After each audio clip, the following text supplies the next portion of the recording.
सामने बैठे आए आगुंतक और मेरे अभिभावक, ये खास पल है, एक विशेष अवसर है। परंपरागत तौर पे जितने भी बड़े बड़े चुनाव यहां हुए हैं बागपत में, पहले तो चुनाव की शैली अलग होती थी।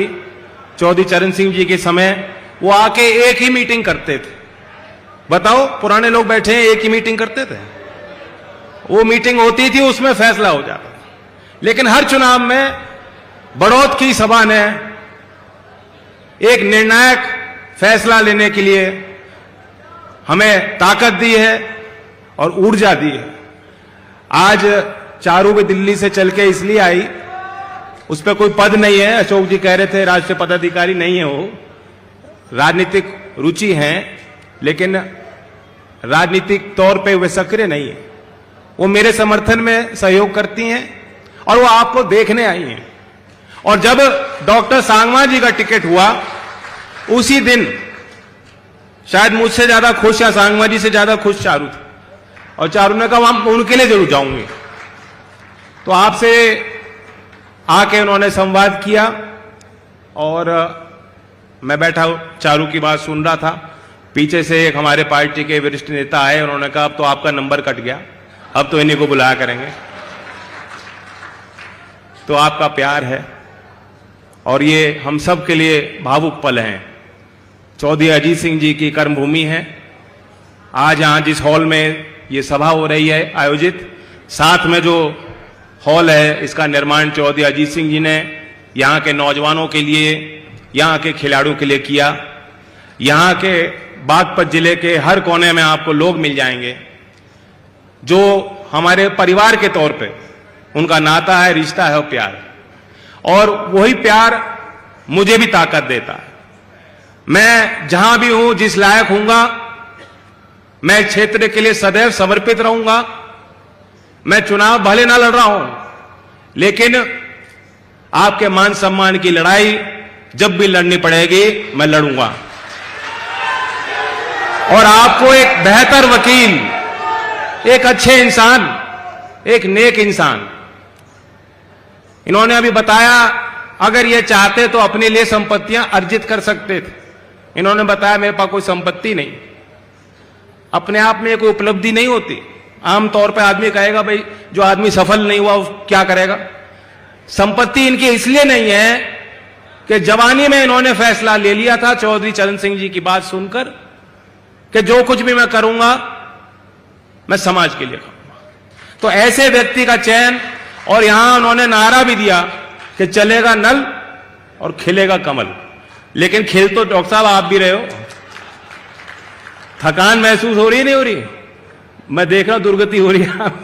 कभी ट्रैक्टर पे बैठा, कभी पैदल चला, कभी धक्का मुक्की, कभी कंधे पे उठा रहे हैं, लेकिन आप मुस्कुराते रहते हैं। और एक और खूबी इनकी है कि जब पॉजिटिव सोच, अगर कोई व्यक्ति सकारात्मक ख्याल रखता है, मन में इरादे रखता है मजबूत, तो कोई चीज नहीं, कोई लक्ष्य नहीं जो वो आदमी हासिल नहीं कर सकता। सांगवान जी के बारे में बताता हूं। पार्टी से संबंधित कठिन से कठिन काम इनको जब मैं कोई सौंपा जाता था, चौधरी अजीत सिंह जी बुला के कहते थे कि ये करना है, जो बिल्कुल असंभव काम हो, यही मुस्कुरा के वो कहते थे हो जाएगा जी, हो जाएगा जी, करेंगे, हो जाएगा। तो ये एक एटीट्यूड है, ये एक मानसिकता है, और ये नेताओं में होनी चाहिए, क्योंकि ये काम आसान नहीं। जनप्रतिनिधि रहना, सारे तमाम जनप्रतिनिधि यहां बैठे हैं, हम लोग कोशिश ही तो कर सकते हैं। जनता के सारे काम होने संभव नहीं, लेकिन जनता ये चाहती है, जो आदमी आता है अपने दुख को वो बताना चाहता है, पीड़ा बताना चाहता है, उस समाधान ढूंढना चाहता है, वो चाहता है मेरी सुनवाई हो। ये भी इनकी खूबी है। वे अपने विचार आप पे थोपेंगे नहीं। आपकी बात सुनने की क्षमता डॉक्टर साहब में है, वो धैर्य है। क्योंकि मैंने देखा है, इनके पास 15 साल का लड़का हो, उसके साथ भी बैठ के उसको ऐसे ही उसका बर्ताव करेंगे जैसे वो एक मैच्योर एडल्ट है, उसकी बात को गंभीरता से लेंगे, और कोई बुजुर्ग हो तो उनका भी सम्मान उसी हिसाब से करेंगे। तो ये इनके गुण हैं। यहां तो मुझे ज्यादा बताने की जरूरत नहीं, इस क्षेत्र के लोग इन्हें अच्छी तरह जान गए हैं, और ये महत्वपूर्ण पद है, बड़ी जिम्मेदारी आपके आशीर्वाद से हम सब लोग चाहते हैं इनको मिले, लोकसभा के सदस्य बनेंगे। ये जो वोट आप देंगे ये मुझे तो ताकत देगी। ये जैसा चारू ने कहा, चौधरी चरण सिंह जी और चौधरी अजीत सिंह जी के सम्मान में भी वोट है। ये वोट श्री योगी आदित्यनाथ जी के लिए भी वोट है। और ये वोट देश के प्रधानमंत्री जो तीसरा कार्यकाल मांग रहे हैं, तीसरी बार ऐतिहासिक मैंडेट मांग रहे हैं देश के लोगों से, ये वोट उनके पक्ष में सीधा वोट जाएगा। तो इसका भी ख्याल आप रखना, क्योंकि बागपत वो क्षेत्र है जो एमपी नहीं बनाता, प्रधानमंत्री बनाता है। बागपत का मतदाता प्रधानमंत्री बनाएगा। बागपत हम सीट जीतेंगे, एनडीए जीतेगी, तब 400 पार का नारा पूरा होगा और तब प्रधानमंत्री नरेंद्र मोदी जी शपथ लेंगे। योगी जी का बहुत बड़ा आशीर्वाद मिल रहा है। तीसरी बार हम लोग चुनावी मंच यहां बागपत क्षेत्र में साझा कर रहे हैं उनके साथ। और मैं जानता हूं, क्योंकि योगी जी का भी एक इंप्रेशन है लोगों पे, लोग सोचते हैं बहुत सख्त हैं, सख्ताई भी कर सकते हैं करनी हो, लेकिन मैं जानता हूं कि मेरे लिए ये नर्म रहेंगे और बागपत वासियों के लिए नर्म रहेंगे। बागपत का कोई आदमी चला जाएगा, अपनी बात रखेगा तो पूरी सुनवाई होगी और पूरे काम होंगे, क्योंकि आचार संहिता लग रही है, इससे ज्यादा मैं कुछ कह नहीं सकता।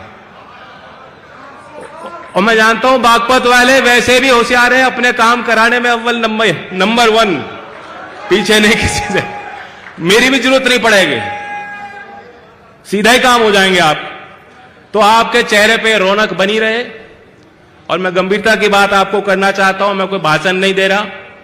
आज आकर्षण के केंद्र बिंदु योगी जी हैं, उनको भी सुनूंगा। सीधी मेरी आपसे अपील है, क्योंकि हमने पहले चरण को देखा है, आपने भी महसूस किया हो मतदान करना कितना महत्वपूर्ण है। जो गति बनी है देश की, वो गति ना टूट पाए। और हमारा मुकाबला भी आप देखेंगे किनसे है। मुकाबला तो दो में ही है, एक इंडिया है, एक एनडीए। इंडिया नाम तो अच्छा है, काम कुछ नहीं है। जैसे केले के ऊपर बंदर लड़े, उसी ढाल लड़ेंगे बाद में आपस में।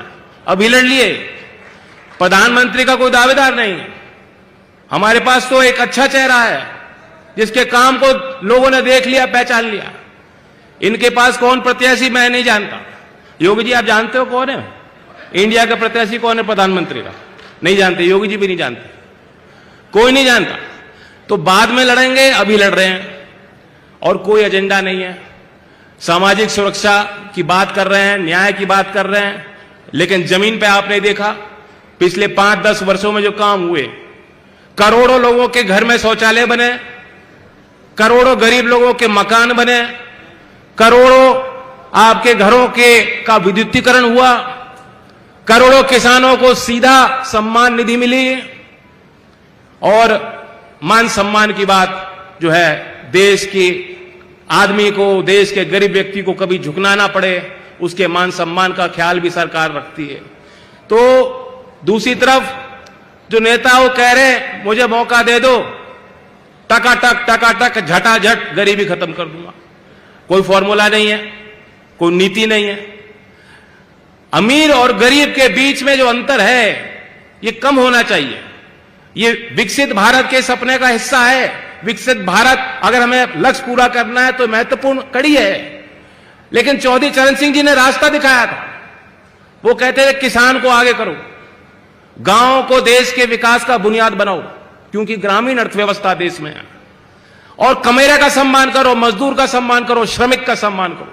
किसान मजदूर एक इकाई के तौर पे काम करें, अपने संगठन पे ख्याल करें और कुटीर उद्योग लगाओ। खुशी होती है कि आज उत्तर प्रदेश में आखिरकार जो उत्तर प्रदेश की संभावनाएं हैं, यहां के लोगों की मेहनत रंग ला रही है। और आज देश के सभी राज्यों में चाहे स्टार्टअप की योजना हो, छोटे छोटे इकाई, छोटे छोटे उद्योग, छोटे छोटे उद्यम, हमारा उत्तर प्रदेश आज देश के पहले 3 राज्यों में गिनती हासिल कर रहा है कुटीर उद्योग में और स्टार्टअप इकोसिस्टम में। यही नौकरियां पैदा होंगी।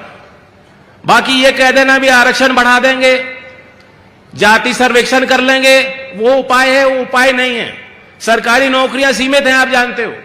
निजी क्षेत्र का बड़ा योगदान होगा और सरकारी क्षेत्र में भी, क्योंकि यहां 2 ही नौकरी हैं जो बागपत वालों को पसंद आती है, नौजवानों, जो बेल्ट की नौकरियां हैं। पुलिस में भर्ती हो जा या आर्मी, बीएसएफ, सीआरपीएफ, बताओ नौजवानों, यही तो है। आपका भी पूरा सम्मान रखा जाएगा, पूरा सम्मान रखा जा रहा है। मुझे ध्यान है कि योगी जी ने किस सख्ताई के साथ यहां पारदर्शी तरीके से पुलिस की भर्ती हो, ताकि मैं जानता हूं कि एक एक गांव में सैकड़ों बच्चे भर्ती हो जाएंगे अगर पारदर्शी तरीके से भर्ती हो। और केंद्र सरकार ने सख्त कानून भी वो बनाया है कि आज के बाद कोई पेपर लीक ना हो पाए। जो एक माफिया है, वो माफिया उत्तर प्रदेश में ही नहीं, सभी कई राज्यों में हावी है, वो तंत्र का हिस्सा भी है। उसको जड़ से खत्म करने के लिए सख्त कानून केंद्र सरकार ने बना दिया है कि जो कोई पेपर लीक माफिया होगा वो देशद्रोह के उसमें जो है उस श्रेणी में आएगा और सख्त से सख्त उसके खिलाफ कानूनी कार्रवाई। तो ये सारे अच्छे काम हैं, इन कामों की गति टूटने मत देना। बागपत की अपनी एक परंपरा रही है, उस परंपरा को निभाना, सर्वश्रेष्ठ मतदान करना। और ये जीत किसी एक जाति या किसी एक धर्म को मानने वाले की नहीं है। देश की विविधता देश की ताकत है। अलग अलग जाति के लोग अलग अलग काम करते हैं, अलग अलग मानसिकता हो सकती है, अलग विचार हो सकते हैं, लेकिन देश के लिए हम सब एक हैं और ये एक कुनबा, एक परिवार है। वो ख्याल रखते हुए, क्योंकि चौधरी चरण सिंह जी के विचारों की नींव यही थी, वे ये चाहते थे कि सबको साथ लेकर चलें। वो लोकदल की ताकत बनेगी, वो एनडीए की ताकत बनेगी और वो दिल्ली में तीसरी बार हमें स्थापित करेगी एनडीए को। तो इसलिए बागपत के लोग और खास तौर से बीजेपी के कार्यकर्ताओं का बहुत बड़ा योगदान है। मैं मंच के माध्यम से धन्यवाद देता हूं। यहां पदाधिकारी भी लग रहे हैं, विधायक भी लग रहे हैं, दूर से नेता आके यहां बारीकियों पे नजर कर रहे हैं, एक एक पन्ने पे विचार हो रहा है। आखिरकार काम आपको करना पड़ेगा जो बैठे हैं सामने, ये काम आपके हाथ में होगा। तो ऐसा बटन दबाना, चल जाए नल और खिल जाए कमल। अब की बार धन्यवाद। जय।